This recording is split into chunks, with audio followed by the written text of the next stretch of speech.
পাখি উড়ে গেলে পালক ফেলে যায়, আর মানুষ চলে গেলে স্মৃতি ফেলে যায়। নিজের সবটুকু দিয়ে যাকে ভালোবাসবে, একদিন সেই তোমার সাথে কথা বলতে বিরক্ত বোধ করবে, এটাই বাস্তব। নিজেকে এমনভাবে যোগ্য করে তোলো যাতে আজ যে তোমাকে ইগনোর করছে, যে অন্যর কাছ থেকে তোমার খোঁজ নেবে, তবু মুখোমুখি হওয়ার সাহস পাবে না।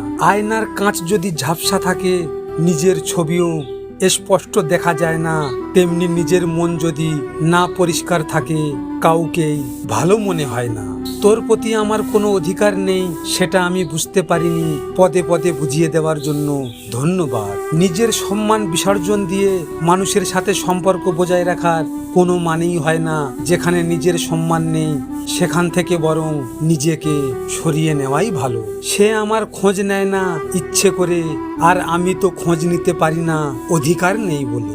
জীবনের সবচেয়ে বড় বন্ধু হলো আয়না। তুমি হাসলে সেও হাসবে, তুমি কাঁদলে সেও কাঁদবে, কিন্তু তুমি আঘাত করলে সে আঘাত করবে না, বরং সে নিজেই ভেঙে যাবে। কলম যতই দামি হোক না কেন, ভেতরে কালি না থাকলে যেমন তা মূল্যহীন। ঠিক মানুষ যতই শিক্ষিত হোক না কেন, মনুষ্যত্ব না থাকলে সে শিক্ষা মূল্যহীন। জীবনে যদি একটা ডিলিট বটন থাকতো, তাহলে কিছু স্মৃতি, কিছু অনুভূতি আর কিছু মানুষকে মুছে ফেলতাম জীবন থেকে। আমি তোকে বিশ্বাস করতাম বলেই ঘাতকতা করতে পেরেছিস, না হলে আমাকে কাঁদানোর শক্তি আমার নিজেরও ছিল না।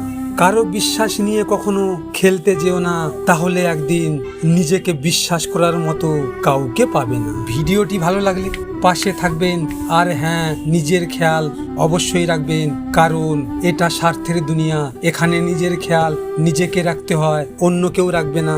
দেখা হচ্ছে পরের ভিডিওতে। ভালো থাকবেন, সুস্থ থাকবেন।